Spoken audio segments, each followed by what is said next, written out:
नमस्कार मित्रांनो, ओरिजिनलवाला फार्ममध्ये आपलं स्वागत आहे. पावसाळा सुरू झालेला आहे, तर पावसाळ्यामध्ये आपण कोंबड्याचे नियोजन कशा प्रकारे करणार आहोत आपण ह्या व्हिडिओमध्ये बघणार आहोत. तर चला बघूया. पावसाळ्यामध्ये कोंबड्यांना विविध आजार होण्याची शक्यता असते.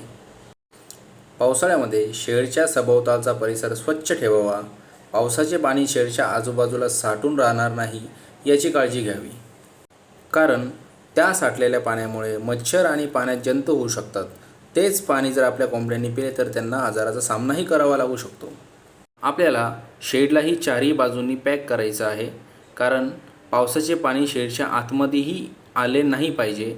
कारण जर शेडच्या आतमध्ये पावसाचे पाणी आले तर कोंबड्यांना तोही त्रास होईल. त्यामुळे शेड अशा प्रकारे पॅक करा की पावसाचे पाणी आतमध्ये येणार नाही. आणि पाऊस गेल्यानंतर जर ऊन आलं तर आपण ते प्लास्टिक लगेच ओपन करून ते ऊन शेडच्या आतमध्ये येईल याचीही सुद्धा आपल्याला व्यवस्था करावी लागेल. मित्रांनो, शक्य झाल्यास आपल्याला शेडच्या बाहेरही त्यांना थोडासा आडोसा करायचा आहे, कारण आपल्या ज्या कोंबड्या आहेत त्या फ्री रेंजमध्ये फिरतात. फ्री रेंजमध्ये फिरत असताना पाऊस पडल्यावर ते सगळ्या शेडमध्ये येतील. पण जर आपल्याकडे आडोसा असेल तर तिथेही थांबतील. तर जर पॉसिबल किंवा तुमच्याकडून शक्य होत असेल तरच तुम्ही हे करा. जर नसेल शक्य होत तर आपलं शेड फक्त चारही बाजूनी पॅक करा अशा प्रकारे की त्यांना आतमध्ये आल्यानंतर पाऊस लागला नाही पाहिजे. तसेच आपल्याला त्यांचे खाद्य व्यवस्थापनही बदलावा लागेल. बघा, उन्हाळ्यामध्ये आपण त्यांचं खाद्य कुठेही टाकून द्यायचो, कसेही टाकून द्यायचो, कारण की उन्हाळा होता. पण पावसाळ्यामध्ये तसं नाही करता येणार मित्रांनो. पावसाळ्यामध्ये आपल्याला फीड देताना काळजी घ्यावी लागेल की त्या फीडला बुरशी किंवा फंगस लागलेला नाही आहे. खराब झालेलं खाद्य त्यांना टाकू नका. पावसाळ्यामध्ये 1 हप्त्यापेक्षा जास्त धान्य किंवा तुम्ही काही फीड देणार असाल ते जास्त दिवस टिकत नाही, त्याला बुरशी किंवा फंगस लागते. त्यासाठी आपण हे पण चेक करायचं आहे की आपण फीड देताना ते योग्य आहे की नाही. मित्रांनो, तुमच्याकडे जर पिल्लं असतील तर पिल्लांसाठी तुम्हाला ब्रूडिंगची सोय करावी लागेल, कारण की पावसाळ्यामध्ये थंड वातावरण असतं आणि पिल्लांना ते जास्त सहन होत नाही.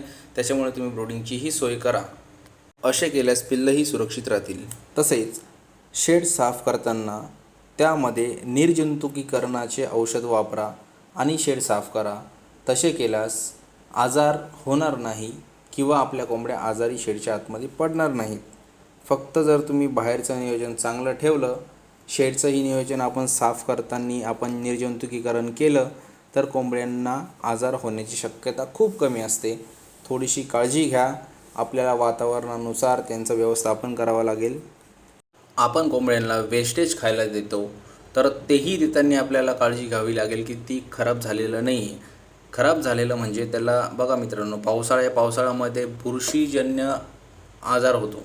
बुरशीजन्य आजार म्हणजे कुठलीही तुम्ही धान्य घ्या किंवा कुठल्याही जेवण घ्या, ते लवकर खराब नाही होत, पण त्याच्यामध्ये बुरशी लागते.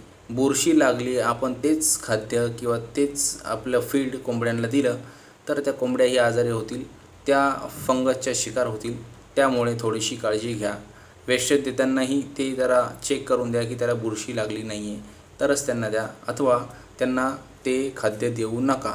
त्याच्याने सुद्धा कोंबड्या आजारी होऊ शकतात. अशा साध्या पद्धतीने तुम्ही नियोजन करा मित्रांनो.